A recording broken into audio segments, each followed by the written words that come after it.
On parle de permaculture, on parle de quelque chose de holistique. On peut pas juste faire du compost ou faire un potager. C'est en fait tout un système. Même les étudiants, quand ils viennent dans les cours, au début, ils avaient des attentes comme si ça va vraiment changer leur monde, que ça allait tout allait être réglé, quoi. Et alors que maintenant, donc durant le premier jour, on essaye de leur dessiner quelque chose de plus concret. Donc 8 ans aux États-Unis, on n'a plus la même mentalité. Je devais comprendre un peu les agriculteurs. C'était quoi le problème, c'était quoi les challenges en fait au Maroc.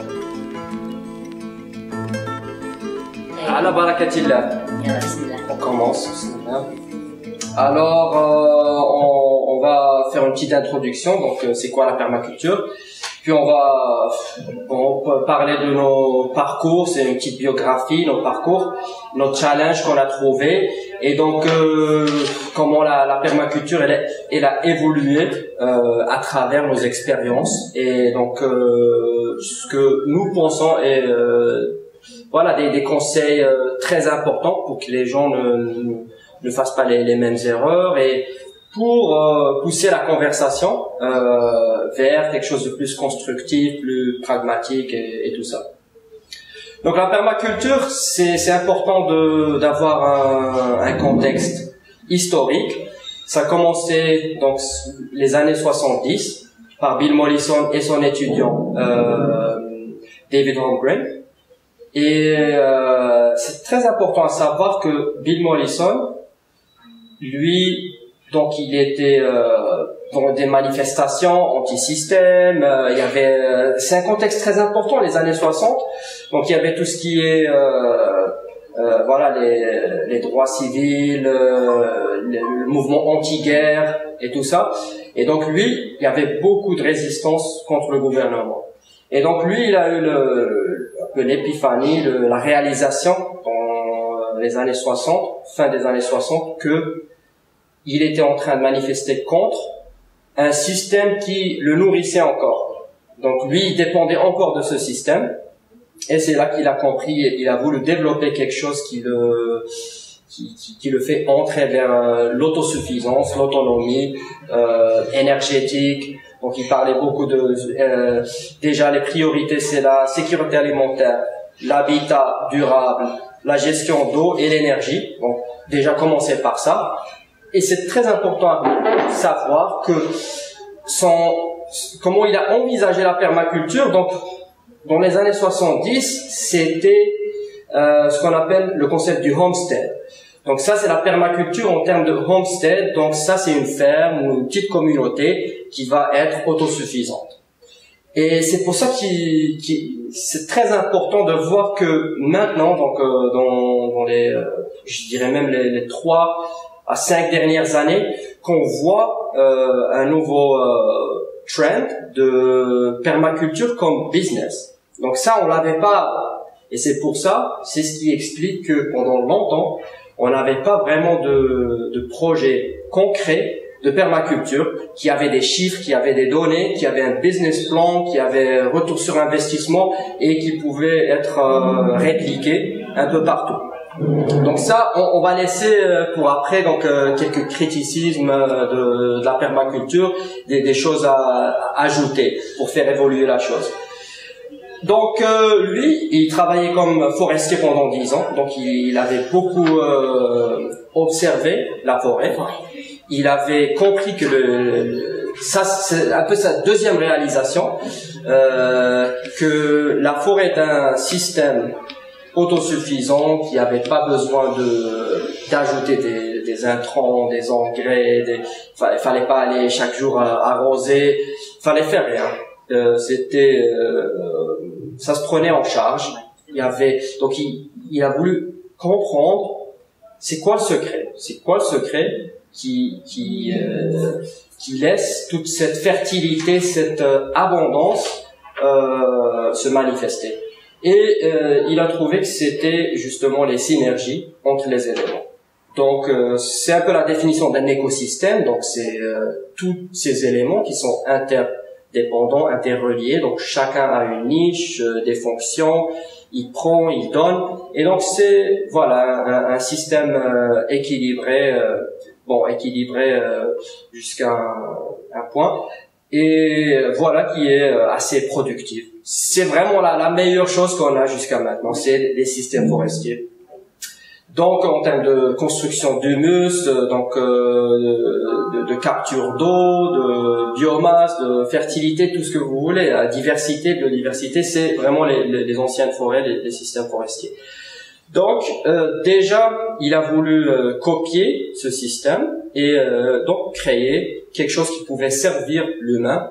L'humain était un peu le centre. C'est quelque chose qui c'est des habitations qui va incorporer donc l'habitat, l'eau, tous les éléments naturels, donner à l'homme tous ses besoins, donc d'une façon respectueuse. Partager. Et voilà, un partage avec le moins d'énergie. Donc, on n'utilise pas de l'énergie, beaucoup d'énergie ou du labo, donc mécanique, mais on laisse ces synergies faire le travail. La permaculture, c'est une synthèse. C'est une synthèse de plusieurs sciences.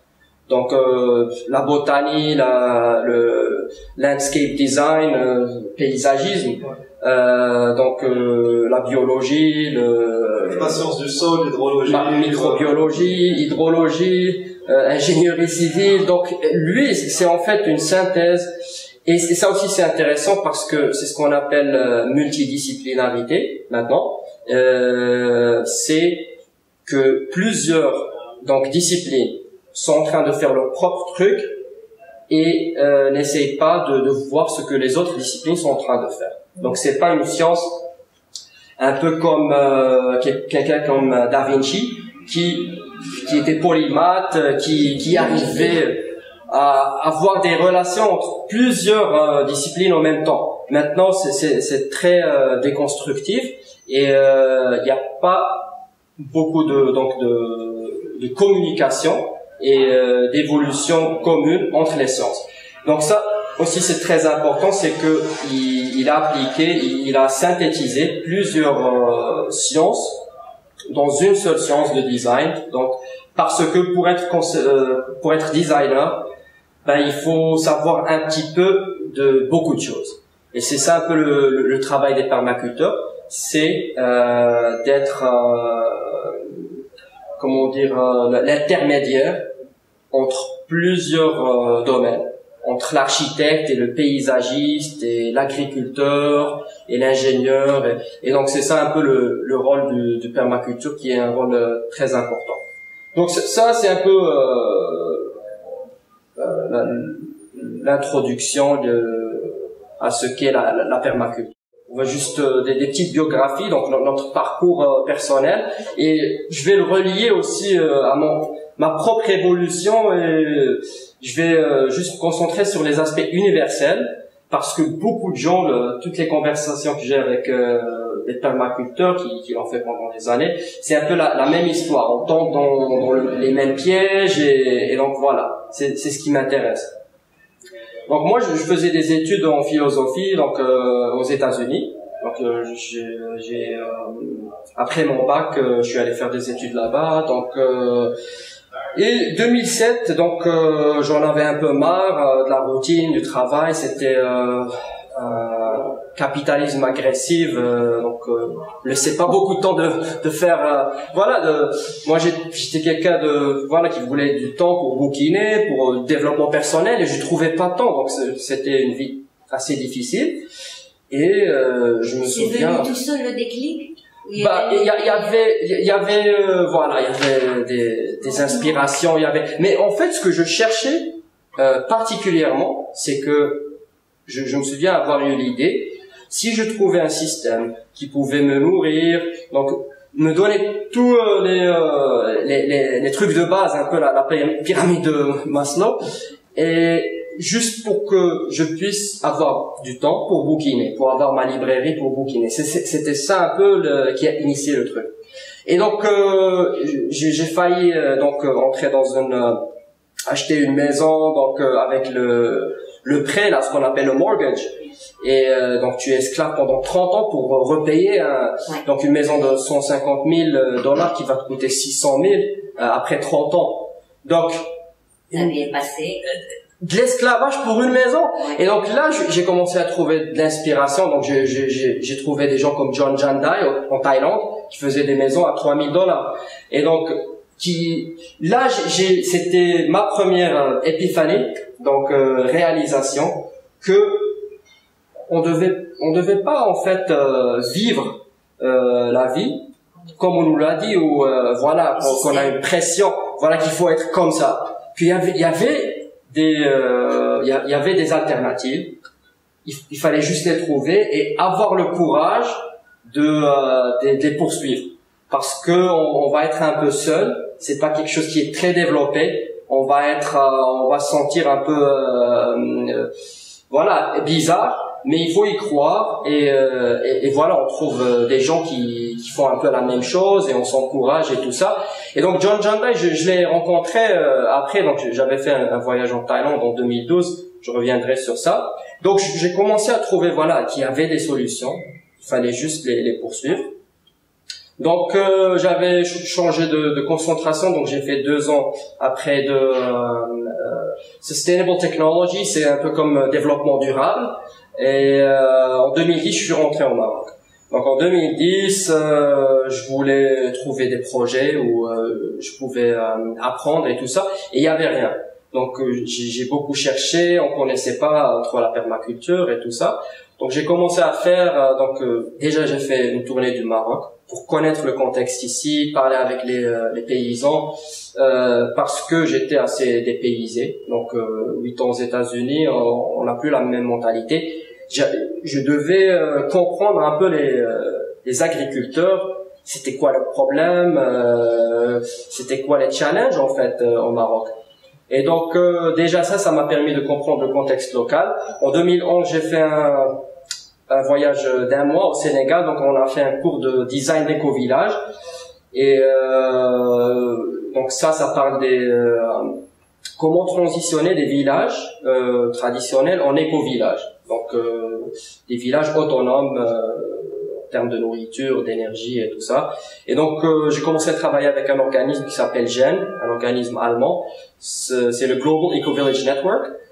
Et donc on est invité à une conférence dans un pays africain chaque année. Donc 2012, c'était un voyage assez marquant. Donc j'ai fait 6 mois en Thaïlande et c'est là que j'ai fait mon PDC. PDC, c'est cours de certificat de design en permaculture. Et donc j'étais volontaire dans plusieurs projets, des éco-villages, des fermes bio, tout ça. J'ai fait un peu de temps en Malaisie. Puis 2013-2014, encore plus marquant, j'ai fait un stage de permaculture de 3 mois en Éthiopie et 1 mois au Kenya. Donc je suis rentré en 2014 et j'avais finalement assez de connaissances, de confiance en moi pour commencer le projet ici, qui est une ferme familiale qui, après la mort de mon grand-père, était assez délaissée, et donc j'ai voulu commencer par ça déjà. Elle avait beaucoup de problèmes, donc d'eau, on pouvait en fait pas faire d'agriculture ni de tourisme, donc j'ai dû tout faire à zéro. Donc le concept, c'est que je voulais déjà, moi j'étais très intéressé par les problématiques du développement durable. Je voulais aller dans les villages, dans le Haut-Atlas, aider les gens. Mais voilà, il y a beaucoup il y a des attentes, on profite de vous, donc j'étais pas vraiment assez prêt pour ça.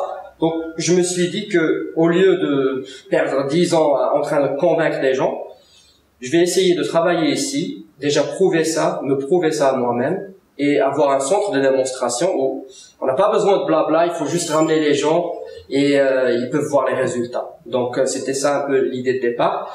C'était aussi à part le centre de démonstration, c'est que les Marocains surtout n'aient pas à faire ce que j'ai dû faire, donc voyager en Thaïlande ou voilà au bout du monde pour apprendre tout ça. donc tout ce qui est construction en terre, tout ce qui est voilà, énergie alternative, permaculture, agroécologie, qu'on pouvait avoir quelque chose ici au Maroc où les gens peuvent apprendre. Donc c'était ça un peu le départ, et on a lancé le projet donc en septembre 2014. On avait commencé par un PDC en mai 2014, c'était le premier cours, et maintenant ça va être notre 8e cours international.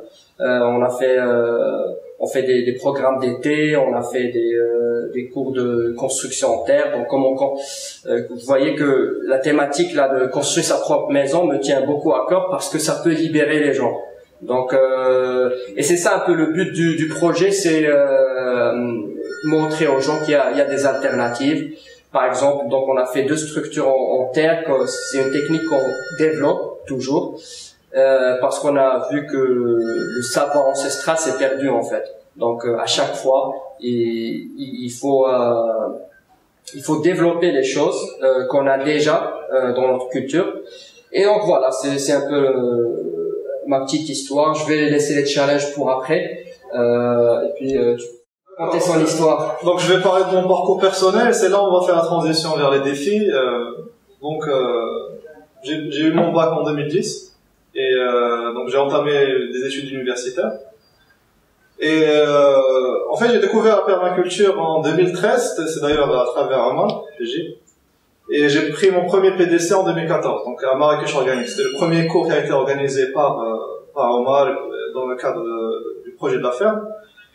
Et en fait, comment ça s'est passé? C'est toujours la même chose.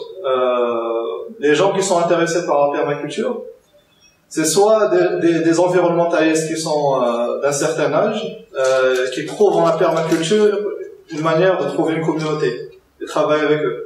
Mais il y a aussi une grande partie de personnes qui sont des jeunes, ou qui ont grandi dans un monde où les défis économiques sont très différents des défis économiques des 30 dernières années, et où en fait il suffit juste de lire un peu, il suffit juste de voir quelques documentaires pour comprendre comme quoi le système dans lequel on vit, donc je parle du cadre urbain, n'est pas durable, et comme quoi on va droit au mur dans un sens. Et c'est là où il y a une sorte de dissonance cognitive qui arrive, plus rien n'a de sens. Donc j'avais entamé des études universitaires où on me prépare pour être un cadre ou un pion à l'intérieur de ce système-là. Et tout est lié. Donc quand on parle d'éducation, on parle de préparer des gens à travailler dans un cadre, dans un environnement. Et là, on trouve donc un système éducatif d'après-guerre qui nous prépare à une sorte de chaîne de production industrielle, et après plus rien n'a de sens. Ok, il y a des problèmes, je comprends qu'on va dans la mauvaise direction, et je suis là à mettre énormément d'argent, à investir beaucoup d'énergie vers un diplôme qui va juste m'envoyer là où je ne veux pas aller. Donc un peu 2013, la rencontre avec Omar, c'était une sorte de transition. Donc on était quelques années à l'université, on parlait déjà de ces problématiques sans vraiment trouver le bout du tunnel, un peu la lumière au bout du tunnel. Et c'est là où on a rencontré Mahdi, on a parlé de la permaculture, et c'est là où on a compris comme quoi on était dans un cadre où on nous spécialisait, sans vraiment voir ce qu'il y a sans avoir une sorte de vision plus holistique de la problématique. Et là, c'est une discipline multidisciplinaire où on ne va pas en profondeur dans chaque discipline, mais on utilise des outils ancestrales, modernes, de plusieurs disciplines comme l'architecture, comme le paysagisme, pour en effet faire une transition, ou bien c'est ce qu'on nous a promis, faire une transition du système non durable vers une sorte d'utopie durable, régénérative, qui est une sorte de réplica des systèmes naturels qu'on voit. Donc la forêt est un exemple, comme on m'a fait expliquer.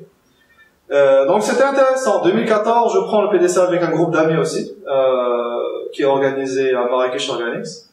C'était une grande prise de conscience, parce que quand on grandit en ville, sans contact réel avec la nature, En fait, j'envie beaucoup les personnes qui ont de la famille, qui sont des fermiers, ou qui sont en contact avec la nature.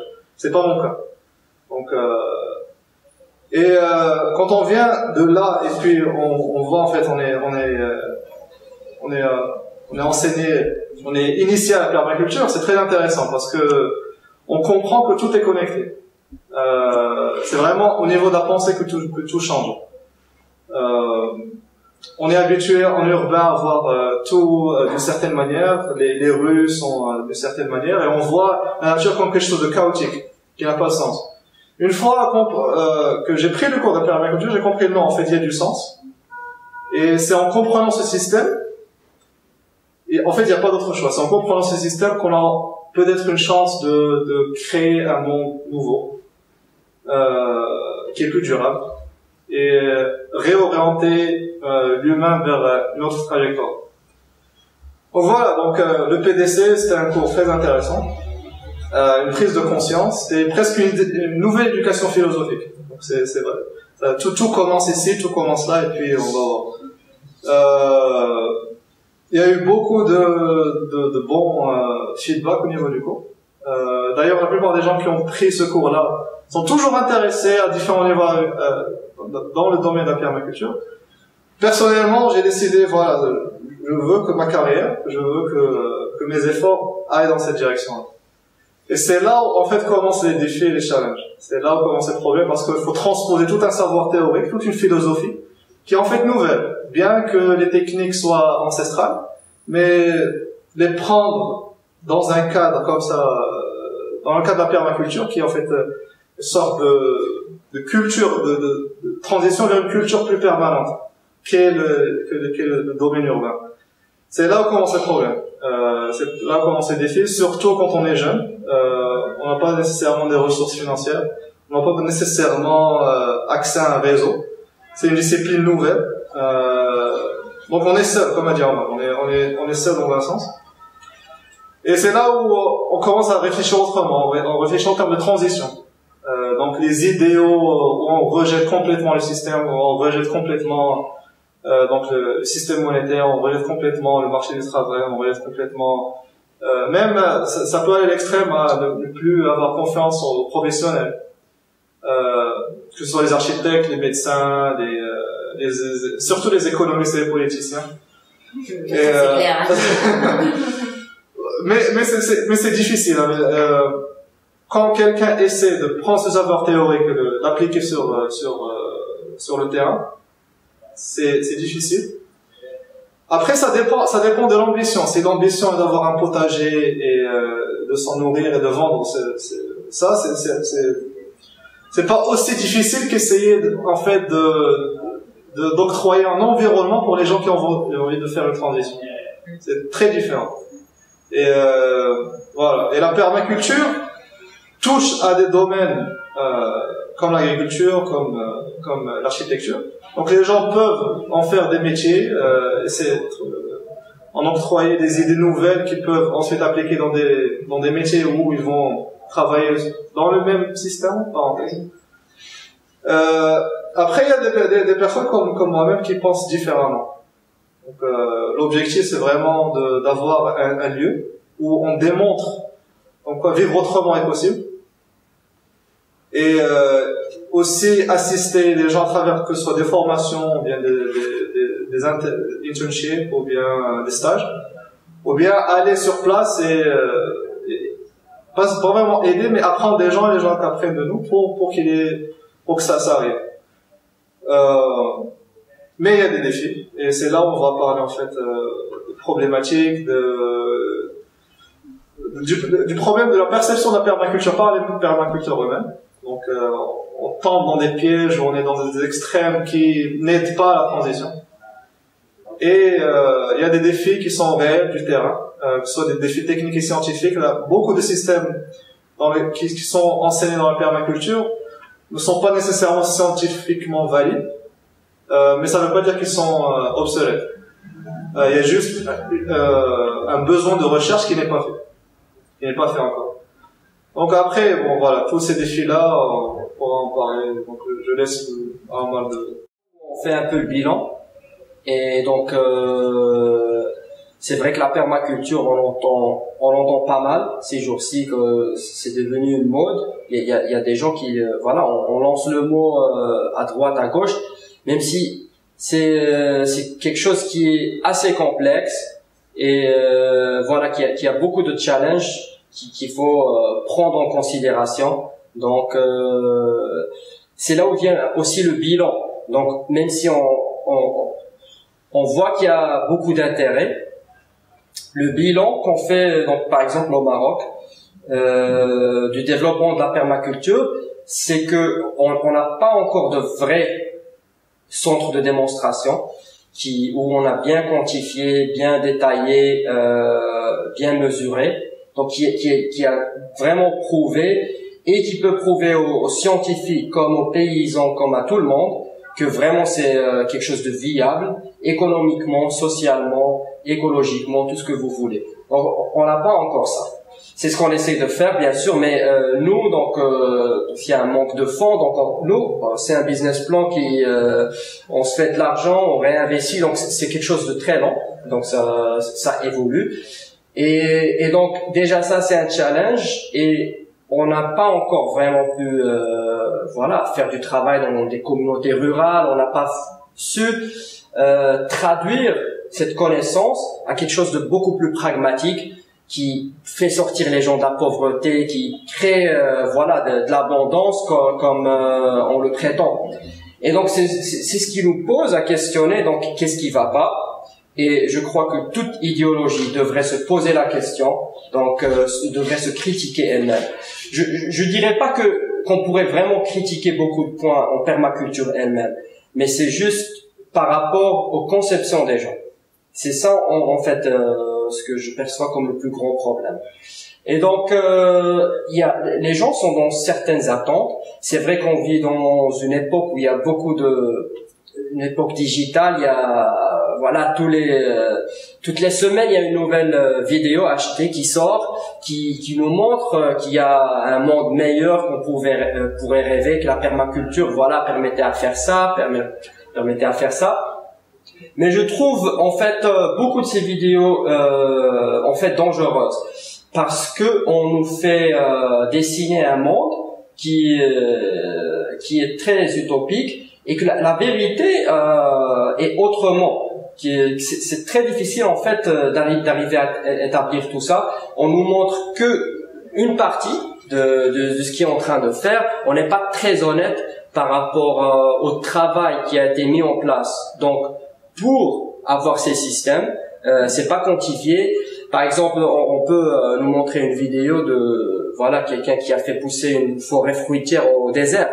Mais si il y a pas de détail combien ça a coûté, donc c'est plus intéressant, parce que si tu as fait une forêt dans le désert à $5,000, ben c'est extraordinaire, c'est intéressant, on va copier le système.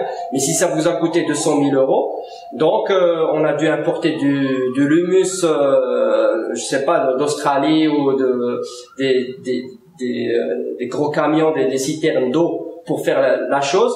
Et donc il y a plusieurs exemples. Il y a plusieurs exemples. Même l'exemple que vous avez donné du Bec et Loin. Le Bec et Loin, ils ont hérité une grande fertilité, parce qu'ils avaient avant d'acheter le terrain, il y avait des chevaux, donc il y avait de l'humus, il y avait du fumier de cheval tout autour de la propriété. Donc ils ont commencé par en fait les taux d'azote dépassaient la norme. C'était même dangereux. Et donc ils ont des ruisseaux qui passent dans leurs fermes. Donc c'est pas vraiment, tu vois, c'est des exemples utopiques un peu on nous donne pas toute l'information. C'est ce que je veux dire, et c'est pour ça que beaucoup de gens ont des attentes, et quand ils vont sur le terrain, ben ils trouvent que c'est pas aussi facile. Et donc ça, même les étudiants, quand ils viennent dans les cours, ben au début ils avaient des attentes comme si ça va vraiment changer leur monde, tout allait être réglé, quoi. Et alors que maintenant, donc durant le premier jour, on essaye de leur dessiner quelque chose de plus concret. Alors en termes des challenges de la permaculture au Maroc, déjà pour que la permaculture réussisse et évolue, on a besoin de plusieurs facteurs, on a besoin de plusieurs agents, donc plusieurs domaines différents. Par exemple, quand on voit la permaculture aux États-Unis ou en Europe ou en Australie, ben ils ont déjà pas mal de bases de données, soit universitaires, ils ont pas mal de voilà quand on cherche des semences paysannes ou ce qu'on appelle heirloom, quand on cherche des fourrages, des cover crops et tout ça, donc c'est assez simple. Même des pompes de compost, même des clôtures électriques, tout, surtout les outils. Il y a beaucoup d'outils qu'on utilise en permaculture qu'on peut pas trouver au Maroc. Donc, on a besoin de beaucoup d'aide. On a besoin de gens qui sont dans la conservation, donc de semences. On a besoin de pépinières spécialisées parce que les plantes qu'on nous dit de planter, on les a pas ici. On a besoin d'une base de données de plantes endémiques, donc qu'on peut utiliser, qui est très difficile aussi à trouver. Et donc, par exemple, moi au début, je suis venu pour faire 90% du temps de la permaculture et voilà 10% voilà se faire assez d'argent pour vivre. Maintenant, le business plan est complètement renversé. C'est qu'on fait, on fonctionne 90% comme une entreprise et 10% comme l'expérimentation permacole. Parce que sinon, j'aurais fait faillite en 3 mois. Parce qu'il y a beaucoup de choses qu'il faut encore tester. On n'a pas assez d'informations. On n'a pas assez de ressources pour trouver tout ça. Et donc c'est ça un peu le challenge qu'on essaye de faire passer aux gens, qu'ils ont besoin on a besoin de travailler ensemble, surtout les permaculteurs marocains. Donc comme ça, on bénéficie, on évolue un peu collectivement pour faciliter la tâche, pour avoir ces bases de données, ces tests et tout ça. Donc tu peux ajouter des choses comme ça. Quand on parle de ces défis-là, il y a aussi, faut aussi parler de solutions potentielles et du besoin aussi. Et je pense l'idée principale qu'Amal veut transmettre ici, c'est vraiment il faut une professionnalisation de la discipline. C'est-à-dire qu'il faut que les permaculteurs eux-mêmes soient capables de s'ouvrir sur les autres disciplines, d'essayer de communiquer avec les architectes, de communiquer avec les paysagistes, de communiquer avec les agriculteurs, même ceux qui font de l'agriculture conventionnelle. Et c'est seulement en réseau qu'on peut produire quelque chose.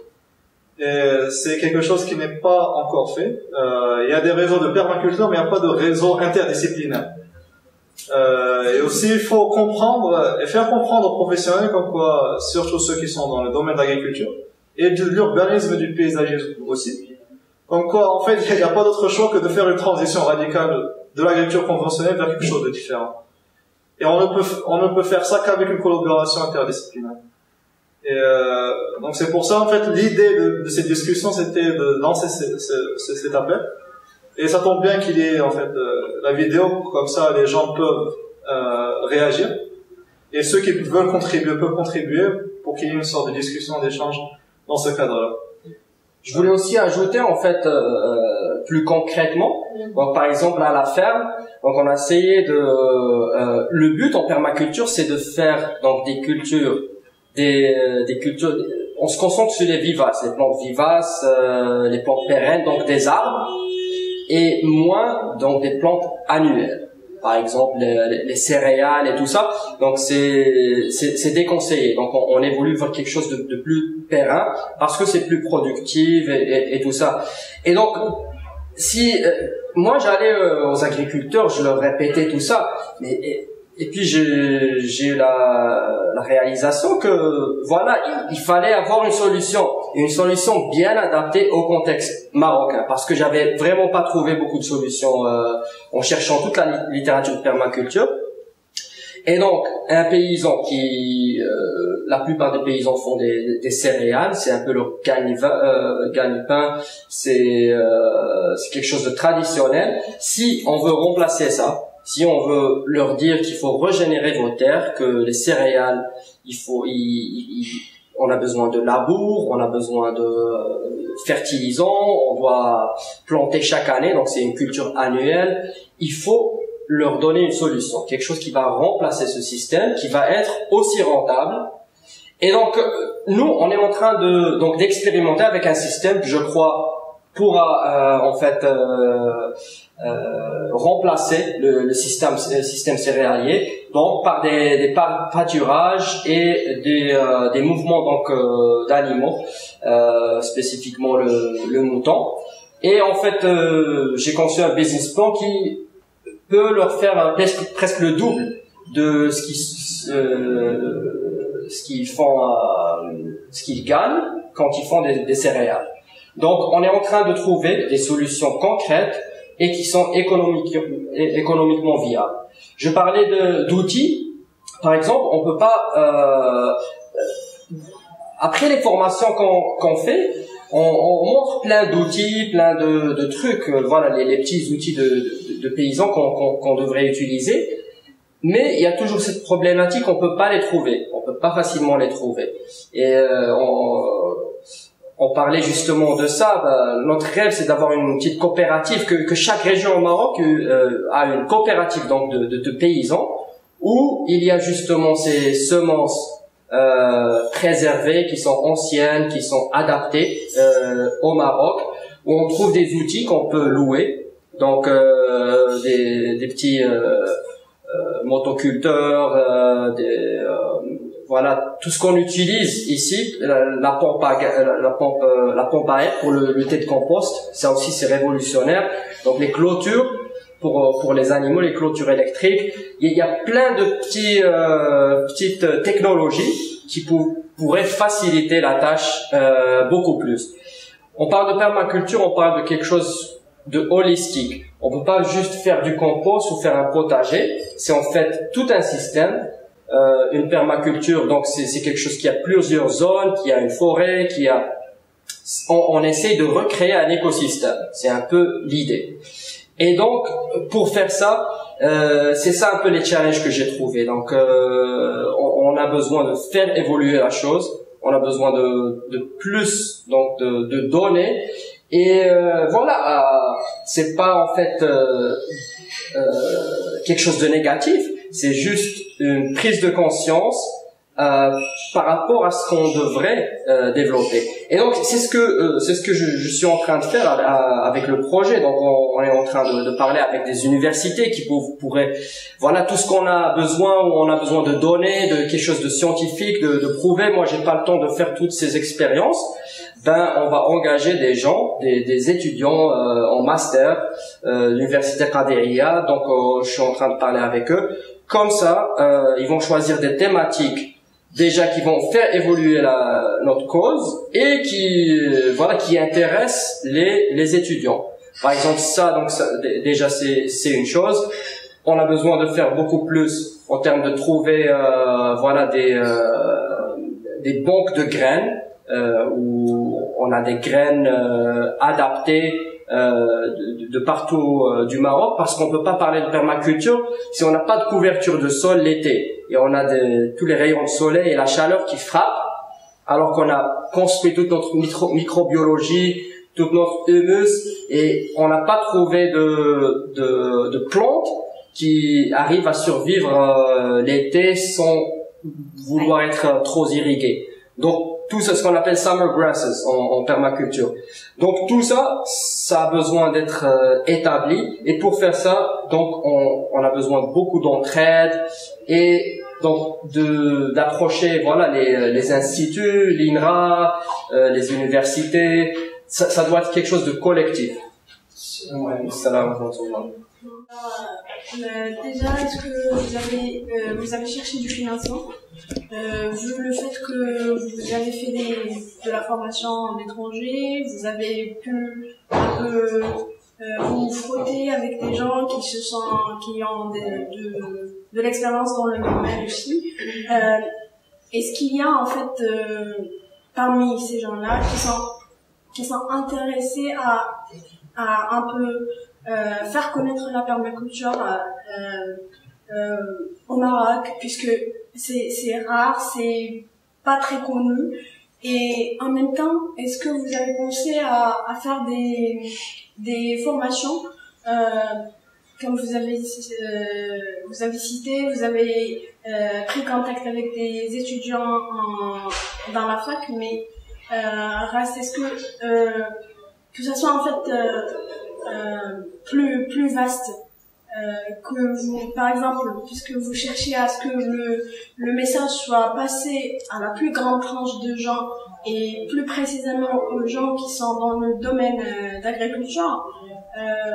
Non, ça c'est pas gagné. C'est très difficile d'avoir tout le monde. C'est très difficile, surtout nos paysans. Voilà, prendre en fait contact avec les étudiants et le domaine, les gens qui sont un peu cultivés, qui peuvent se mettre au travail, qui sont prêts vraiment à s'engager. Et puis d'un autre côté, les gens qui sont des paysans, des agriculteurs, les amener en fait à un peu s'intéresser plus au projet, surtout que, comme vous avez dit, c'est un peu difficile de laisser tomber ce qui nous rapporte de l'argent et ce qui nous fait vivre pour s'engager dans un projet avec grand risque et avec qui demande un peu des moyens et qui demande pas mal de choses. Le côté formation, en fait, on essaie de créer un type d'institut qui on cherchera du financement pour justement faire exactement ça.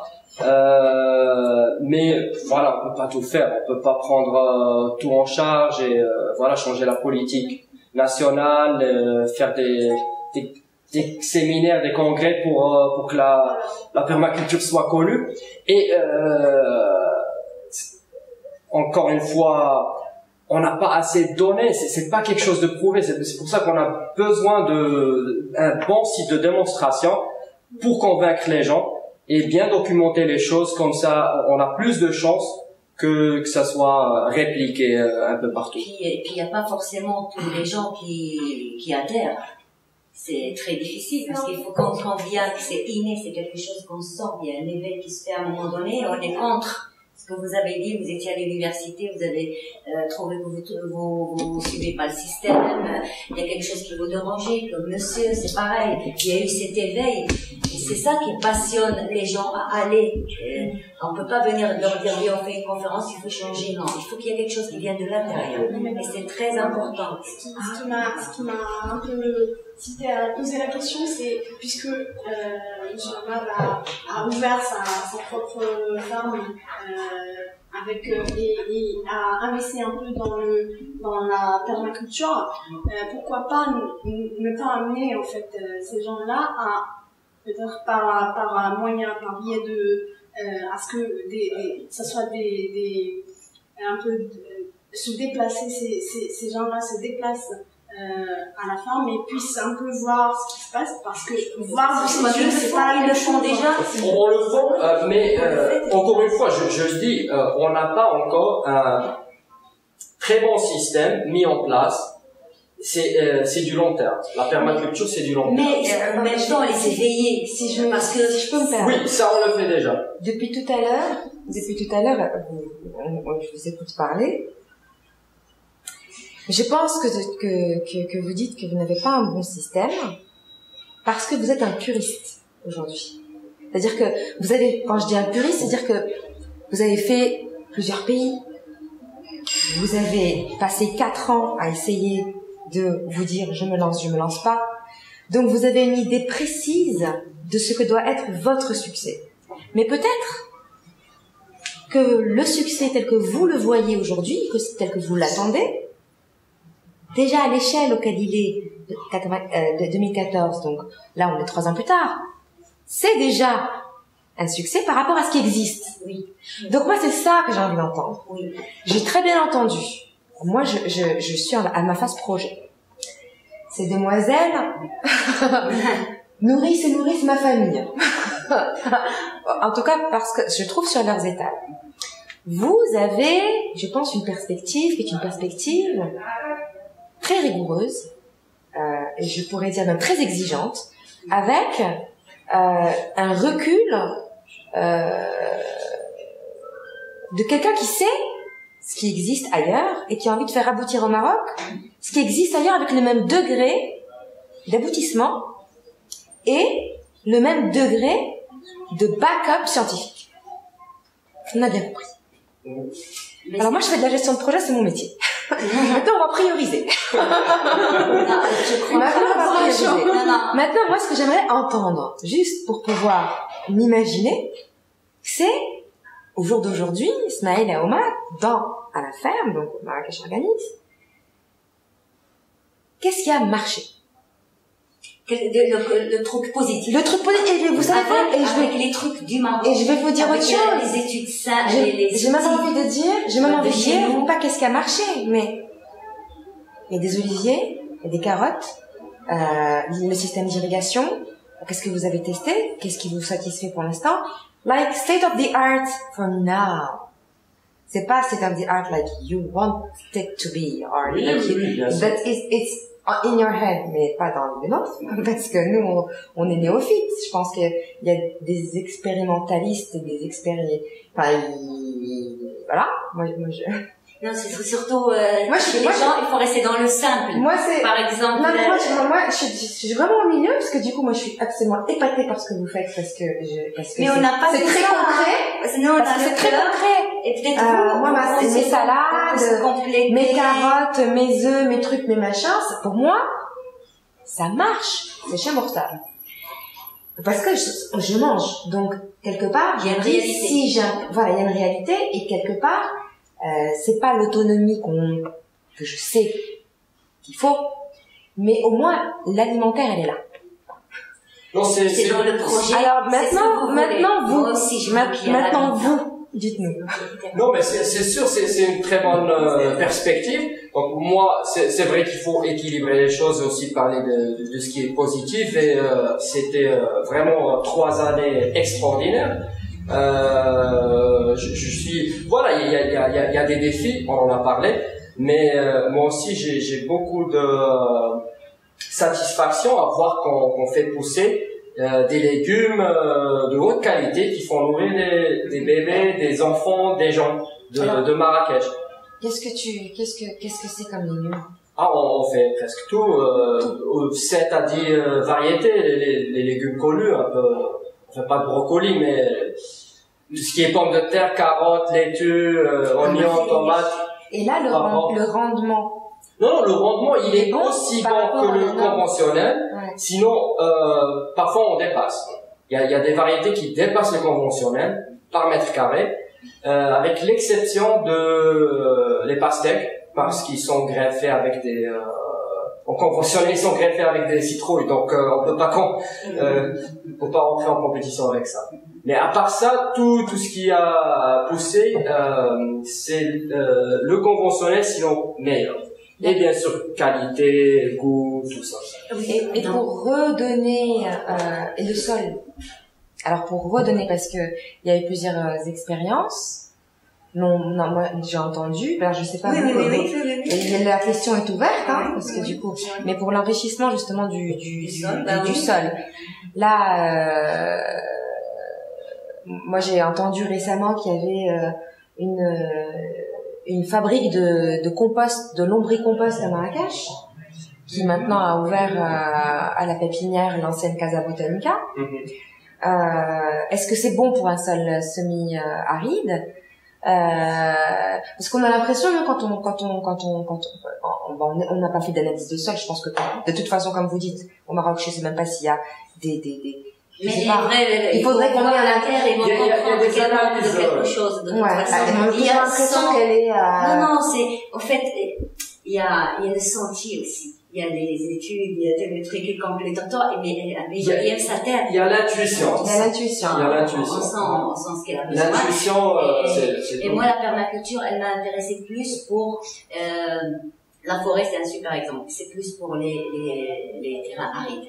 Oui, le truc de Pierre Rabhi, c'est aller, parce que moi j'ai une proposition de quelqu'un qui m'a dit, écoute Myriam, j'aime bien ce que tu fais, mais j'ai vu quelqu'un en Éthiopie et j'ai envie de lui donner un coup de main, c'est quelqu'un qui a les moyens, il m'a dit, je veux que ce village devienne autonome, je veux, et moi je suis là, je dis, oh, rien, regardez, ça développe, c'est quelqu'un qui n'a rien à voir avec la peur. Il a vu ce monsieur, il trivait, il a vu par hasard ce qu'on faisait à droite, à gauche, il a eu cette envie, et puis moi je suis sûre qu'il a un autre copain qui va aider à tout ça.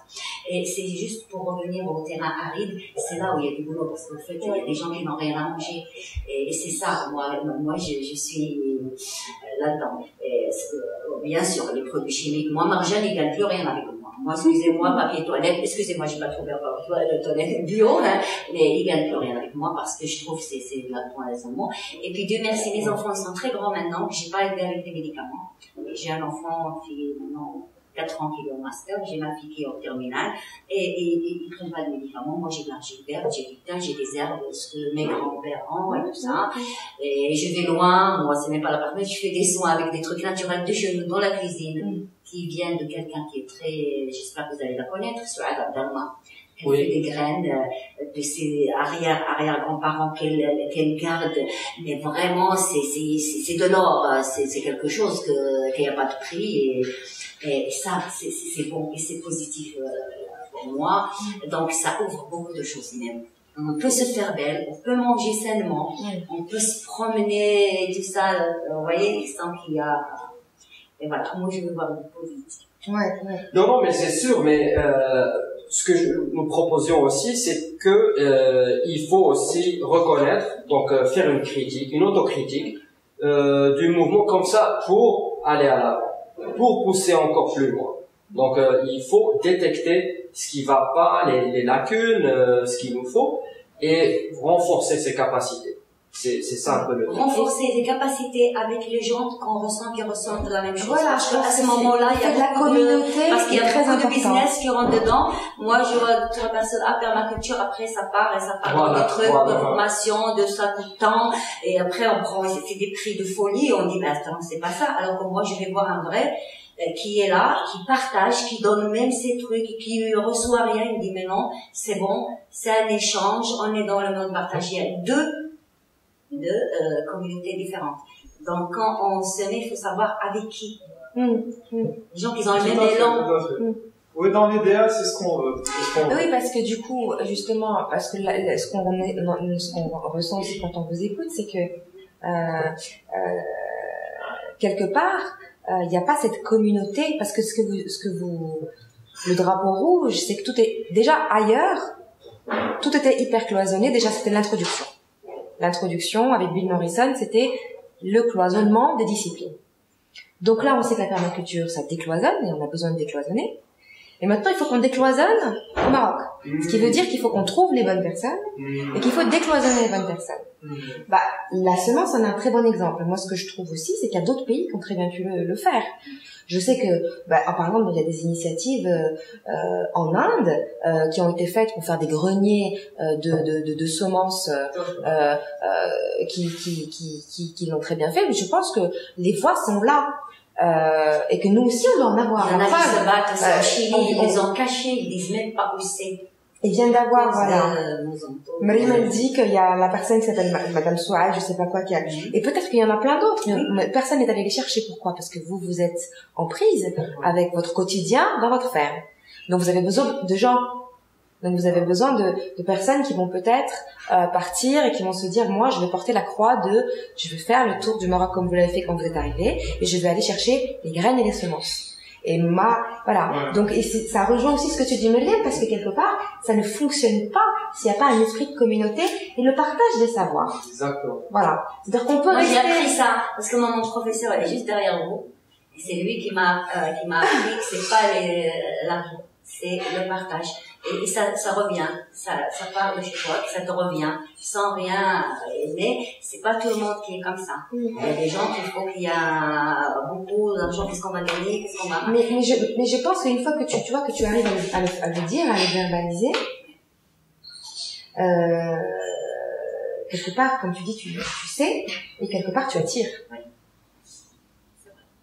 Donc, et les rencontres se font, parce que quelque part, quand tu es dans ce chemin-là, moi j'aime croire que c'est le chemin positif, et j'aime croire que ça rassemble.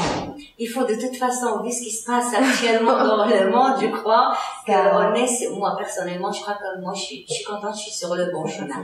Un chemin de simplicité, de générosité, voilà.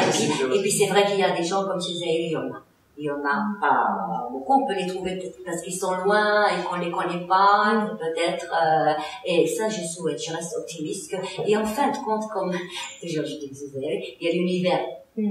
L'univers, il est là pour faire le travail, il faut juste faire confiance, et puis ça t'emmène les gens qu'il faut, au moment où il faut. C'est vrai, ça c'est extraordinaire, et ça a été prouvé parce que, et même les gens qui sont pas dans le truc et que ça va pas, et ben ils vont partir tranquillement tout seul sans que tu fasses quoi que ce soit. Après, moi, donc pour les graines, je comprends parfaitement, je note, et après tu te tutoies. Par rapport à quoi? Pour les graines. Ah ouais. Je te tutoie, c'est les autres. Oui. Mais par exemple pour l'outillage. Ouais. L'outillage. Et justement, moi, Mohamed Zahili, on essaie de ramener un broyeur, ça fait 2 ans, et ça il arrive pour débloquer un danger à la douane. Ouais. Ben, et justement, je m'excuse de vous couper, c'est juste développer un type de coopérative. On peut coopérer avec des instituts techniques où il y a des gens qui font de la fabrication mécanique. On peut faire des pompes de tête compost à 1000 dirhams. On peut faire des clôtures électriques. Donc ça, c'est des technologies qu'on n'a jamais eues qui peuvent avoir beaucoup d'influence. Je me souviens quand je suis venu à la ferme et ça nous prenait 6 heures juste pour l'irrigation. Quand il n'y avait pas de goutte à goutte, quand il y avait le moteur à diesel et tout ça, on a changé tout ça. Comment ça peut changer la vie d'un agriculteur? Alors, quelqu'un qui va rester surveiller le bétail une journée avec une clôture électrique, tu les poses en rotation, une fois ici, ils sont là toute la journée, pour 2 heures ou 4 heures. En fait, donc c'est des technologies qui te font sortir et qui accélèrent les choses. Oui, dans le cadre de la coopérative, ça va en fait encore plus loin que ça. Maintenant, avec Internet, en fait, il y a des plans qui sont open source, où on peut créer des tracteurs à moindre coût, on peut créer des machines à briques. Donc le potentiel est extraordinaire. Il faut juste, comme est l'appel en fait de cette conférence, comme est la synthèse de ton commentaire, c'est le réseau, tout simplement. Comment engager beaucoup de gens. Voilà, l'outil, moi je vois aussi beaucoup pour les outillages. Moi je vois aussi, par exemple, toi vous parlez de tracteurs, de clôture électrique, mais aujourd'hui, de ce que j'ai pu lire, parce que on n'utilise pas de tracteur. Normalement, on est vraiment en low tech, parce que dans cette réflexion d'autonomie, on est aussi bien sûr et premièrement en autonomie par rapport aux intrants à base de pétrole.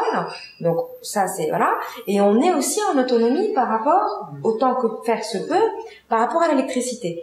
Donc moi j'entends aussi de plus en plus j'entends de plus en plus que de gens qui repartent même dans le monde européen et qui prônent effectivement les outillages, mais les outillages en Inde notamment, effectivement les outillages, il y a des coopératives, il y a des artisans, il y a des gens qui travaillent le métal et le bois justement pour pouvoir assurer cette autonomie totale qui est aussi avant tout et qui est la principale après l'alimentaire, c'est l'autonomie énergétique. Donc à ce moment-là, est-ce que parce que pour moi au Maroc on a tout, c'est-à-dire on a alors le métal, c'est compliqué, je sais pas si on a des carrières de métal, honnêtement je suis pas en or, c'est-à-dire qu'on a un vrai patrimoine en termes d'artisanat. Donc je me dis travailler le fer, travailler le métal, travailler le bois, on devrait savoir faire. L'irrigation, je pense qu'il y en a qui nous ont précédés, qui ont le système. Est-ce qu'il n'est pas plutôt que d'avoir un broyeur bloqué à la douane, qui va donc nécessiter effectivement des intrants pour arriver jusqu'ici et qui a certainement nécessité beaucoup de choses pour arriver là, de trouver en open source ou pas, ou de réfléchir plutôt avec ses étudiants à des opérations, à des outillages, voire à des nouveaux systèmes qui sont des systèmes low-tech, c'est-à-dire des systèmes mais tout ce que j'ai décrit, autonomes. Ils sont tous low-tech. Donc quand j'ai dit pas tracteur, c'est en fait monoculteur, c'est walk behind tractor, c'est le truc CBS, c'est 2 roues. C'est comme une bineuse en fait, c'est juste un petit truc. Oui, c'est un petit truc, voilà, avec un tout petit moteur. Donc on parle pas de tracteur. Et donc toutes les technologies que dont j'ai parlé sont low tech. Il faut juste engager des gens. Par exemple, on a toujours cette idée, s'il y a assez de gens qui adhèrent à ça, donc il y aura un marché aussi pour les outils. Il y aura des entrepreneurs qui ont fait un diplôme de fabrication mécanique, qui peuvent fabriquer 10 tracteurs et ils peuvent les vendre en une année. Ils fabriquent 10 broyeurs, des pompes à air, des trucs comme ça. Et puis il y a un marché pour ça.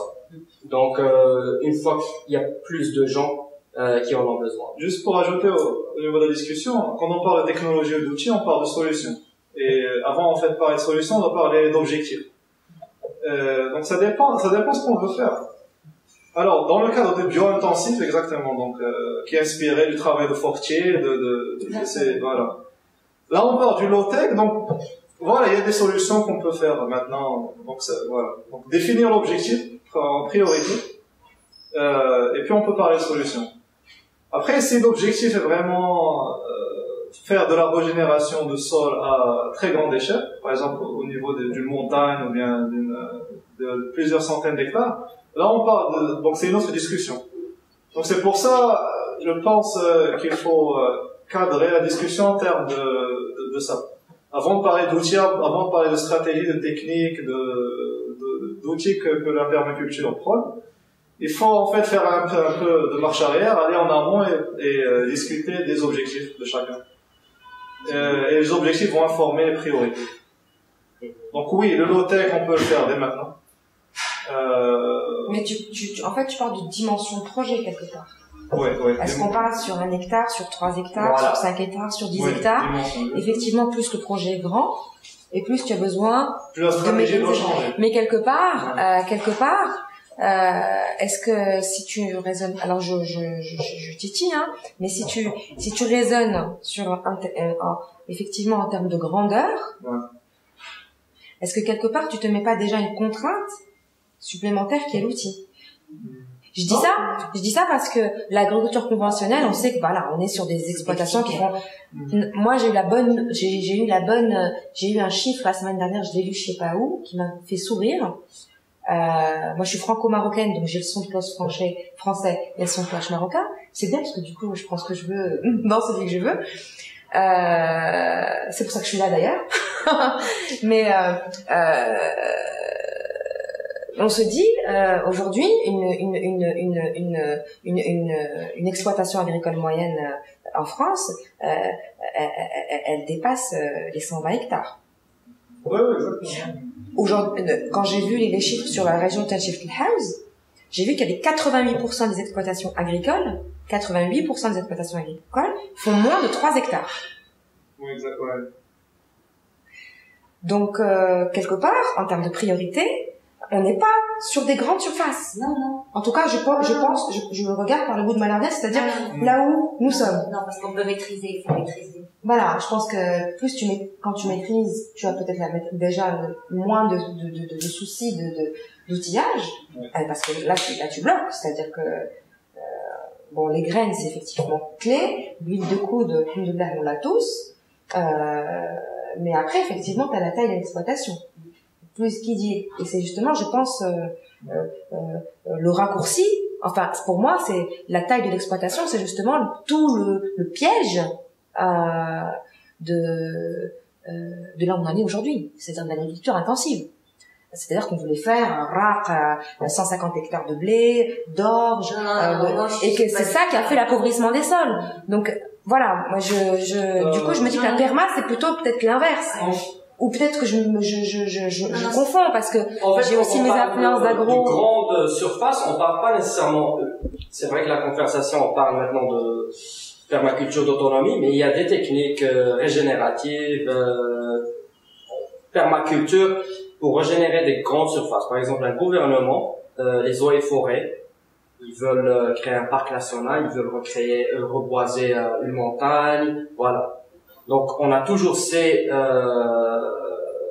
contextes-là où il faut toute une différente stratégie, différents outils, beaucoup de choses. Système de rétention d'eau, tout change. Donc c'est-à-dire aller en grande surface ne veut pas dire nécessairement utiliser des procédés qui vont appauvrir le sol, qui vont régénérer le sol. Et c'est intéressant au niveau du contexte marocain, c'est vrai, en fait, plus de 80% des parcelles de terre au niveau du royaume sont moins de 8 hectares. Voilà, donc, et, chez nous, c'est 3. D'accord, oui. D'ailleurs, il y a une étude dans ce cadre-là. Mais là, c'est là où il y a l'intelligence de la personne qui définit en fait les priorités. Parce que une approche, c'est d'aller chez chaque fermier et lui donner des outils pour travailler ces 3 hectares. Mais des fois, au niveau d'une région, avec des milliers d'agriculteurs qui ont 2-3 hectares, il est meilleur d'avoir une stratégie plus globale et plus régionale. Et c'est là où... devient autonome. Donc c'est voilà. comme un village qui devient autonome. Voilà, des fois il est plus facile d'avoir un barrage qui nourrit en fait Ah oui, non, local. Et puis c'est ce qu'on dit toujours, hein, il faut... Donc c'est global, agir local. Voilà, agir local. Voilà. Alors, on voit pas la dernière fois le problème qu'il y avait. Non, il y avait une supposition comment vous pouvez pas produire pourquoi vous livrez pas à Casa, pourquoi vous livrez pas à Rama et tout. Ouais. Et puis la réponse c'était non, nous il faut qu'on livre que ce soit local. Ouais. Pour les gens qui sont autour. Je vais vous demander si vous savez combien de revenus par hectare vous recevez grâce à votre jardin permaculture. Est-ce que vous avez quantifié ça? Est-ce que vous pouvez le prédire pour de futurs terrains? Vous savez le revenu par hectare?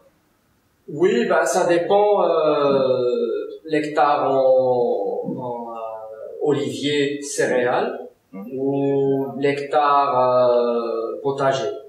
Et donc, potager, et puis on a des hectares fruitiers qui donnent pas vraiment encore, donc ça on peut pas. Et donc qu'est-ce qui ramène le plus de revenus, et si vous avez une estimation du revenu? En fait, comme centre, le plus gros revenu c'est les événements. Donc on fait des retraites, donc tout ce qui est bien-être. On fait des cours par rapport à la permaculture, à la construction en terre, et donc en fait c'est les événements et la maison d'hôte qui ramène le plus. C'est pas encore. C'est pas les légumes. Hein. C'est pas encore les légumes, c'est pas encore l'agriculture. Donc on est loin de ça. Et c'est en fait le cas de la plupart des projets en permaculture. Tu prends même les superstars de la permaculture, ils survivent pas à cause de leur terrain. Ils survivent par les cours ou les tours qu'ils font sur la propriété. Et ça c'est pour moi, c'est pas c'est tellement cohérent. Ouais. C'est tellement cohérent. Parce que du coup, on est en train de parler de nouveaux contextes, mais c'est tellement cohérent parce que finalement, la richesse, c'est pas, c'est la connaissance et je sais pas moi qui l'ai inventé. Mais quand vous disiez qu'effectivement, qu'en termes de revenus, voilà, finalement la seule ressource qui n'a pas besoin d'être enrichie, qui n'a pas besoin qui ne diminue pas quand on la donne, c'est la connaissance. Donc quelque part, on rejoint ce que dirait quelqu'un qu'on a tapé et en tant qu'association des permaculteurs de Marrakech, qu'Idriss Aberkane, mais c'est vrai. Et c'est peut-être aussi ça qui est intéressant aussi d'intégrer au modèle, puisqu'on est en train d'en chercher un aussi bien. C'est ça, on cherche pas à s'enrichir, c'est pas le concept. C'est de se dire que voilà, je pense que l'objectif principal, c'est d'avoir d'assurer son autonomie, l'autonomie de sa famille ou de sa communauté, et de faire partager, et que effectivement, peut-être la source de revenus, c'est le partage de connaissances. Ces rencontres, quand il y a tout ce monde-là, on est dans la même. Mais en fait, justement, ça répond à ta question bien avant.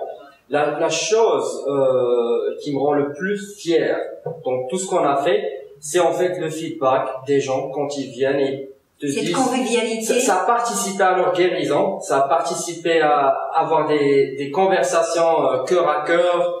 On mange bien, on devient une famille et c'est très thérapeutique.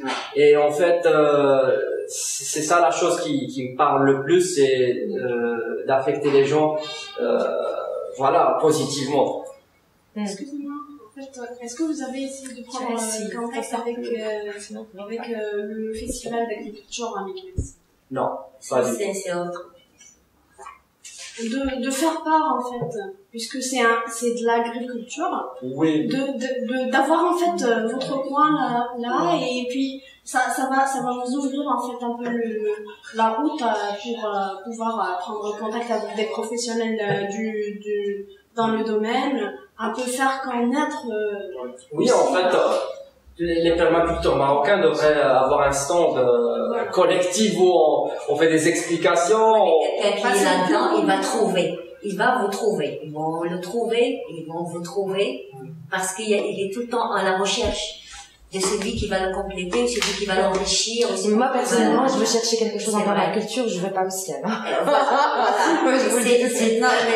vrai ça. C'est en dehors, parce que, voilà, c'est en dehors du système. Là, c'est le système qui a installé ça. Je pense que c'est normal. Alors, il avait une question. Oui, je voulais vous demander si quelqu'un qui est complètement novice à la permaculture, en combien de temps il peut apprendre les bases pour commencer à faire son propre potager, à faire pousser ses propres plantes? En combien de temps on peut apprendre cette compétence? Ben, ça dépend du niveau d'intérêt. Si on est vraiment là-dedans, on peut apprendre en une semaine, quand on peut apprendre en quelques mois. Donc, il y a toujours quelque chose. Ouais. Parfois, on est tellement fasciné par quelque chose, on prend tout ce qu'on apprend et ça peut aller très rapidement. Je sais pas. Oui, ça dépend d'objectifs aussi. Voilà. Je parle toujours des objectifs parce que c'est ça le sens, c'est ce qu'on veut. Si l'objectif c'est de faire un potager, ça peut se faire très, très facilement, très rapidement. Si l'objectif est d'avoir une sorte de forêt fruitière, ça va demander plus de temps, ça va demander un savoir plus théorique, ça va demander des stages plus longs et aussi une expérimentation plus longue. L'objectif auquel je pensais, c'est par exemple de transformer un jardin, une petite parcelle de terre, en un jardin de permaculture qui peut produire des légumes pour une famille. C'est ça, j'aimerais savoir en combien de temps on peut appliquer cette connaissance. En fait, on n'arrête pas d'apprendre. On n'arrête pas. Mais en combien de temps on peut arriver à des résultats? En combien de temps on peut arriver à des résultats concrets? Les résultats peuvent être assez rapides dès qu'on a la main verte, mais en fait, on n'arrête pas d'apprendre parce que la nature est une vraie bibliothèque. Et quand tu as une bibliothèque, ça prend du temps pour lire un peu tous les livres. Et la nature est une bibliothèque qui est énorme. Bah, disons que pour quelqu'un qui veut vraiment apprendre, il peut faire ça en quelques semaines. Ouais, si tu veux vraiment... Mais il va pas s'arrêter, il va continuer. Si tu veux manager un maraîchage, donc devenir maraîcher, donc ça c'est au bout de au moins 2 saisons. C'est une profession. Donc il faut connaître les saisons, les graines, comment collectionner, comment fabriquer ton compost et tout ça. Donc c'est au niveau de 2 saisons normalement. Donc il y a une connaissance de base qui peut être acquérie assez facilement, et puis il y a des connaissances plus avancées qui vont demander plus de temps, bien sûr. Oui. Après ça dépend de chaque personne. Voilà ce que vous avez dit tout à l'heure. Vous avez dit la volonté, ce que vous intéressez, c'est pour devenir autonome. Donc on peut, mais après on va plus se contenter du potager. On va dire la permaculture, il y a aussi l'habitat. Ah, je vais construire en terre, je vais avoir pas de climatiseur, et voilà. Et si on est là-dedans, eh ben, on part avec les petits moyens. On n'est pas dans, et c'est les communautés se rencontrent. Et puis, un jour, tu vas recevoir quelqu'un, celui-là, il fait des pisées, celui, il va t'apprendre un truc, il va rester, on va manger ensemble, on va discuter. Ben, c'est ce qui se passe dans la ferme de M. Zahir. Il va nous apprendre autre chose. Et, ah, bah, tiens, on va faire un four, on va faire un hammam. Et puis, c'est ça, c'est les gens, ils viennent vers toi. Comme nous, des fois, on se déplace. Par exemple, il y a une formation de base en permaculture, c'est le PDC. Normalement, c'est un cours qui est donné sur 72 heures. Mais en fait, ce n'est qu'une boîte à outils que tu acquiers en 72 heures. Et après, c'est l'expérimentation qui nous apprend. Parce que tout ce qu'on lit, tout ce qu'on n'est que de l'information. L'information, tu peux l'apprendre rapidement. Mais la vraie connaissance, c'est l'expérimentation que tu vas réaliser. Et là, comme dit Omar, c'est au moins sur une saison, c'est-à-dire sur une année, c'est-à-dire les 4 saisons. Tu auras bouclé le cycle de l'année. Moi, ce que en fait j'espérais savoir, c'est est-ce que c'est possible de transférer cette connaissance dans une série de vidéos pour la partager à un maximum de gens. On peut faire une série de vidéos en français, arabe, anglais. Oui, ça m'intéresse beaucoup, ça. Avec, et expliquer, en gros, comment monter un potager de base, avec toutes les informations de base, et le plus rapidement possible. Ouais, c'est ça ce que je voulais savoir. Génial. S'il y a des tutoriels sur la permaculture, moi je regarde beaucoup de tutoriels. Vidéo, est-ce que les mettra Mais non, mais adapté au Maroc, c'est-à-dire Donc voilà, ça existe déjà, mais quelque chose adapté au Maroc, c'est à faire. Voilà, adapté, il faut que ça soit ciblé, même parce que en sinon, Darija. YouTube, il y en a en part. Mais en Darija. Alors moi j'avais deux questions. La première, c'est que c'est l'eau. Par rapport à là où vous êtes, donc kilomètre 25 de l'Oureka, comment vous faites? Il y a pas beaucoup d'eau et on a deux puits qui sont pas très profonds. Ça donne. Il y a un qui donne 1 heure, il y a l'autre qui donne 2 heures d'eau. Donc 3 heures par jour, presque dans les 30 tonnes. Donc il y a pas beaucoup d'eau. Il y a la Seguia qui vient assez rarement, donc 2 fois par an. Donc ça c'est très utile, très important. La Seguia c'est toute la neige qui fond, donc ça devient une rivière et puis chaque région a Oui, ça dépend, il est en terrain. Voilà. Mais nous aussi en fait on est assez bas que on reçoit de l'eau que s'il y a de l'abondance. Vraiment on est une des dernières parcelles qui reçoit l'eau en fait. Et donc parce qu'il y avait une année pluviométrie assez intéressante, on a pu la ramener 2 fois. Il y a des années on la ramène même pas. Et donc voilà, j'ai investi un peu plus sur la construction des sols, l'humus, la matière organique, parce que en fait c'est ce qu'il faut faire, c'est une agriculture adaptée au changement climatique, une agriculture adaptée au manque d'eau qui vont venir éventuellement, ils vont venir. Il faut se préparer. Toutes les stratégies qu'on fait maintenant, c'est beaucoup de végétation, c'est de la matière organique, c'est voilà, c'est du paillage, tout ce qu'on peut ajouter pour justement avoir besoin de moins possible d'eau et faire avec les quelques pluies qui tomberont dans voilà les années qui viennent. C'est ça l'agriculture du futur. Et la deuxième question, juste pour finir après. Donc le premier c'était de l'eau.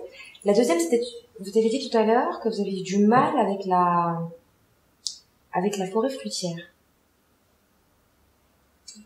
Alors non, en fait, ça c'était par rapport la forêt fruitière elle est encore jeune, elle a 2 ans. Qui donne après non, 5 mais, ans. oui, c'est long terme, mais je parlais plus au niveau des agriculteurs. On leur dit, voilà, vous allez faire une forêt fruitière au lieu de faire des céréales, donc comme revenu. Et c'est quelque chose qui est long terme. Et donc, en fait, il faut des alternatives qui, en même temps, ont un gain économique et qui font régénérer la terre. Et qui ont des buts à long terme. Donc, c'est ça un peu le but. Donc si on fait une forêt fruitière, ça va être quelque chose qui va cultiver voilà des herbes de pâturage, donc se faire de l'argent avec des moutons en attendant que les arbres poussent. En attendant. Il faut vous en avez une à la ferme de forêt fruitière?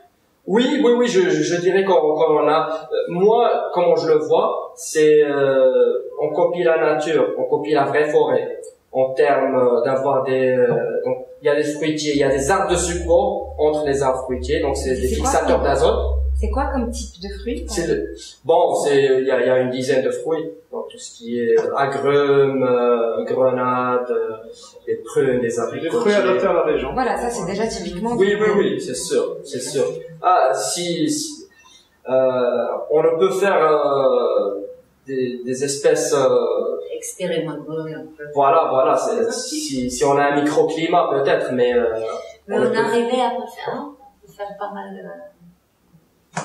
La pomme, c'est quelque chose. Dès que le microclimat commence à se former, Après, tu peux On peut jouer avec apporter des variétés, des voilà. espèces étrangères. D'autres d'ailleurs et que ça peut réussir. Mais il faut d'abord démarrer pour qu'il y ait créé ce microclimat qui n'est pas... L'écosystème de la ferme. François Fa avait une question. Ah, Oui. Excusez-moi. Ouais, c'était aussi une question. Ça rejoint la question. C'était par rapport aux céréales aussi. Vous dites que vous voulez pousser quand même les agriculteurs à remplacer les céréales par d'autres choses. Il faut quand même pas oublier que les céréales, c'est la base aussi de la nourriture. Alors, je veux dire, bien sûr, chez la plupart des Marocains, je veux pas dire pour moi, je veux pas dire, pas pour moi, mais pour la plupart des Marocains, ça serait quand même quelque chose de difficile. Alors c'est une bonne question. Moi, quand je vous parle, je vous parle de ce que la permaculture, elle prêche. Et donc, la permaculture, elle nous dit qu'il faut moins d'espèces annuelles et plus d'espèces vivaces, pérennes.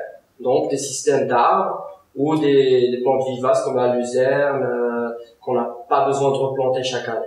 Donc, si on veut suivre la permaculture, il faut remplacer le système céréalier par quelque chose qui ramène autant d'argent, sinon plus, pour les agriculteurs. Mais moi, je suis de l'avis, par exemple, ce qu'on va faire nous, parce que les céréales, elles bouffent donc des nutriments, des minéraux, et ça restaure pas. Il faut un système donc pour régénérer la terre. On va remplacer avec des pâturages, des mouvements de bêtes pour réhabiliter le sol, reminéraliser, régénérer pendant 3-4 ans. Et on va choisir des parcelles, par exemple, maximum 1 hectare ou un demi-hectare en intensif, qui a beaucoup de fumier, de matière organique. On s'occupe bien. Un demi-hectare de céréales peut nous donner en tant que 3. À faire de la rotation, on va faire de la rotation sur les terrains. Parce que ça appauvrit la même chose. Oui, chaque année, si on fertilise pas, s'il n'y a pas de Je suis système. tout à fait d'accord. Ouais. Mais alors, non, mais remplacer d'une façon, je veux dire, définitive les céréales, je crois que ce serait quelque chose, c'est pas possible. Ce serait pas possible. C'est hors contexte. Écologiquement, ça a du sens. Écologiquement, ils nous disent que il faut changer même les habitudes.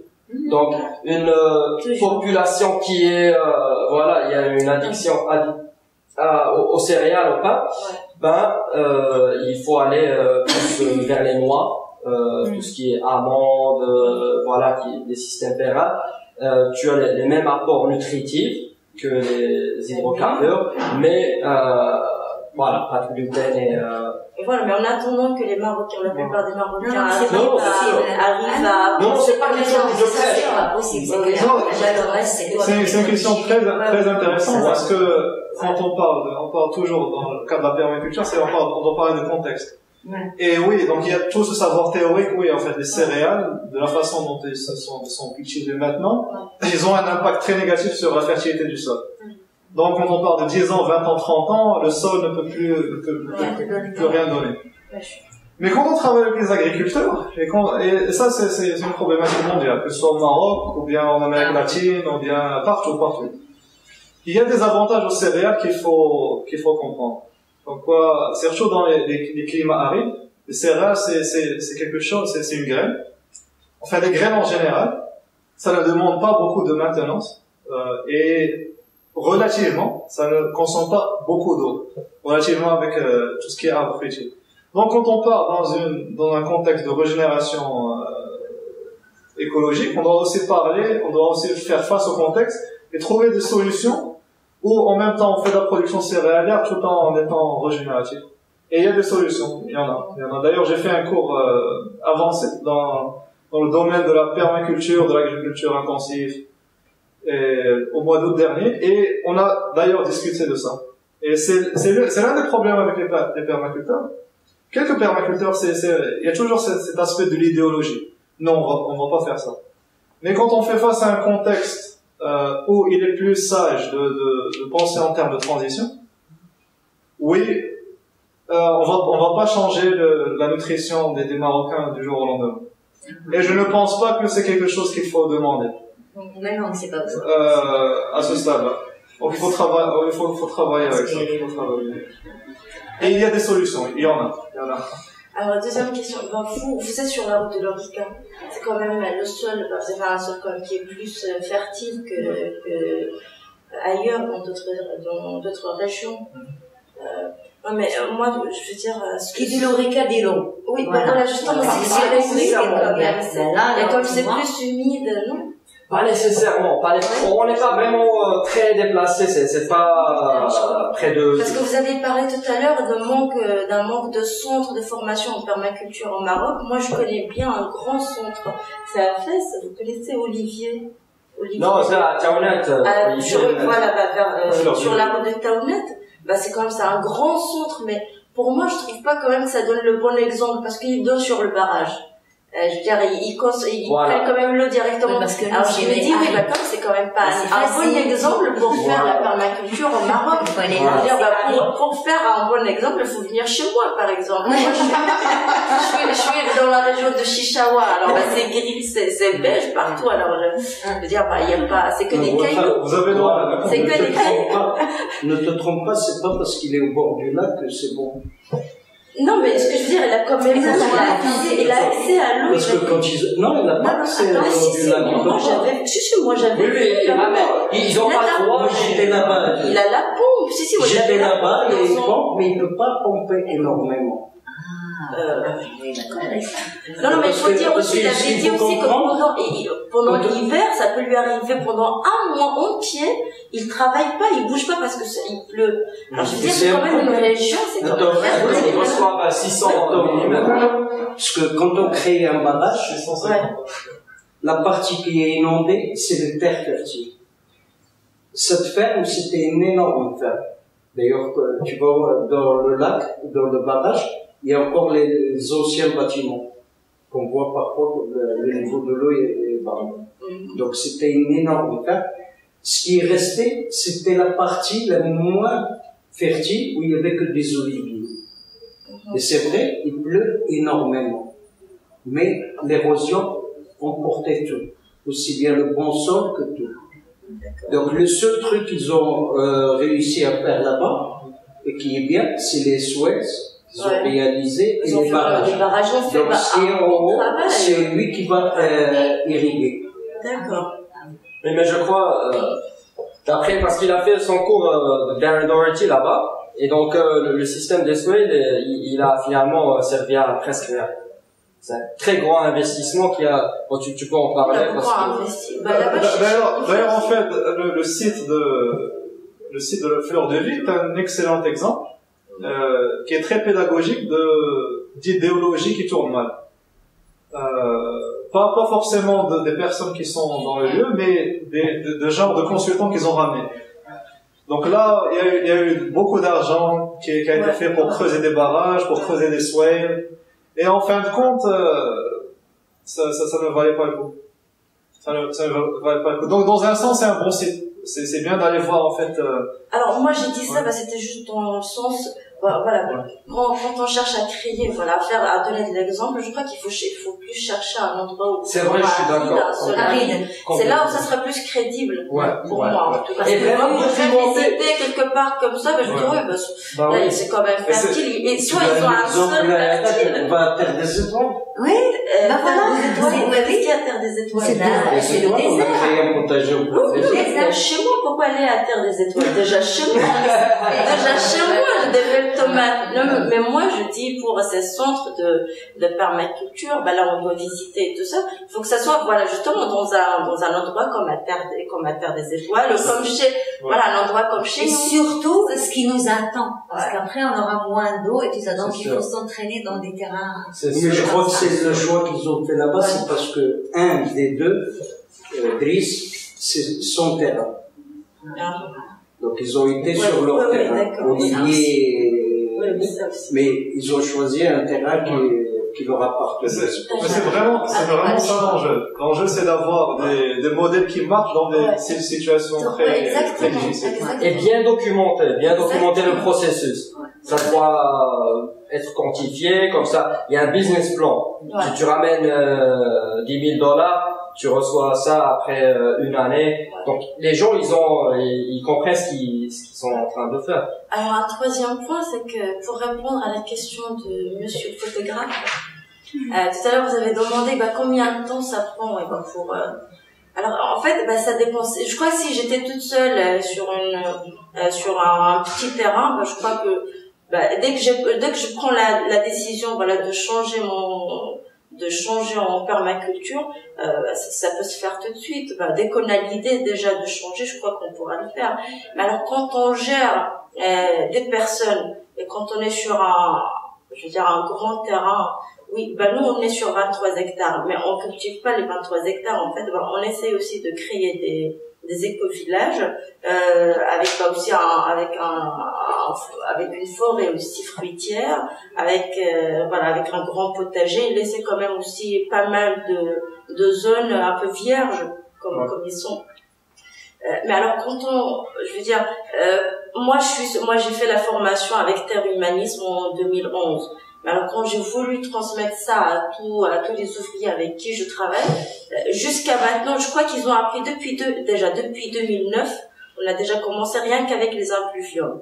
Il fallait faire les impluviums dans le sens de la pente pour récupérer l'eau de la pluie. Déjà ça, ils avaient du mal jusqu'à l'année, je crois 2015, où ils ont compris, en fait qu'il fallait faire ça depuis 2009 jusqu'à 2015. Ça fait quand même 6 ans, ils ont mis 6 ans pour comprendre qu'il fallait mettre les impluviums comme ça, dans le sens de la pente pour récupérer l'eau, qu'il fallait pas que ça soit fermé. Parce que la plupart des Marocains, quand on plante un arbre, on fait un rond, on ferme le cercle. On a toujours ils ont toujours l'habitude de faire comme ça. Rien ne sort, rien ne rentre. En fait, comme on est dans un endroit aride, il faut récupérer comme la moindre goutte d'eau de pluie. Alors, il faut laisser quand même ouvert. On est sur un terrain, il y a beaucoup des endroits en pente et tout ça. Alors faut jouer aussi avec ça.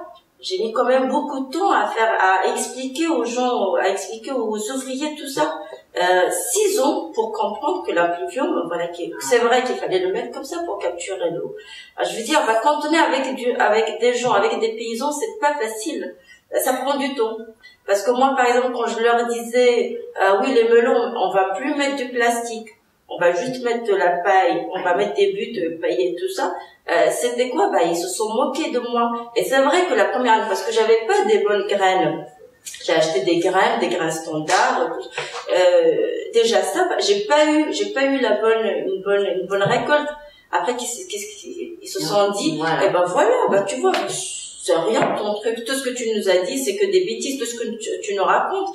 Alors, comme monsieur Omar avait dit tout à l'heure, c'est vrai qu'on n'a pas les bonnes bases, on n'a pas les bonnes données, ça aide pas. Deuxième chose, c'est que les gens ici sont pas encore éveillés, parce qu'ils sont pas prêts au changement. Ils sont pas prêts pour changer. Pour résumer ce que tu dis, l'apprentissage, il est facile, il est assez rapide, c'est les désapprentissages qui font le plus de temps.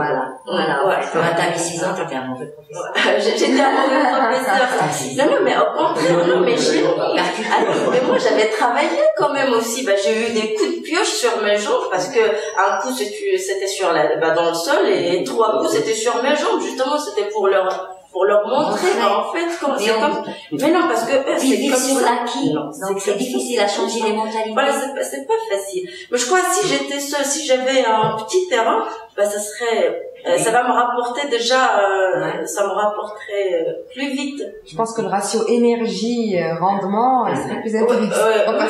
Non, mais c'est vrai, j'avais vu mais même dans les communautés, ce qui est intéressant, c'est parce que par rapport aux éco-villages, etc., on en parle, mais à chaque fois quand on creuse dans les éco-villages, etc., il y a toujours un facteur qu'on ne peut pas maîtriser. De facteur humain. C'est le putain il y a toujours worldwide. Le manque d'eau. Tu construis ce que tu veux, tu peux pousser ce que tu veux, tu partages tout ce que tu veux. Il y a un facteur. Désolée. Par exemple, oui, je construis en terre. Je construis tout en terre. Alors, je dis quand même aux ouvriers, voilà, juste pour empêcher, pour pas que les rats creusent et rentrent dedans, on va mettre une bande en ciment, on est obligé, une bande de 20 cm à 30 cm autour de la pièce. Voilà, l'ouvrier, il vient, il me met à 1,20 m.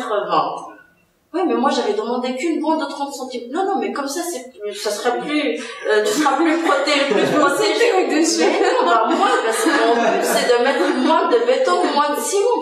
30 cm, ça me suffit. Non, c'est 1,30 m. Alors, c'est toujours comme ça, pour leur faire comprendre le but. Je crois que c'est ça le grand travail. Mais parce que c'est un très grand, un petit truc, tu l'aurais maîtrisé, tu l'aurais fait pas. Voilà, c'est ta faute. Ok, merci de m'éclairer. Toi-même, tu nettoies Voilà, dans le fond, c'est ça ce qui est intéressant, c'est de travailler avec le facteur humain. Quand on parle de technique, de stratégie, de vision, ça manque pas. Les potentiels sont illimités. Mais je pense que ce qui est le plus intéressant, c'est vraiment de travailler avec l'humain. Avec sa complexité, avec ses problèmes, avec son potentiel aussi. Oui, et puis l'ego.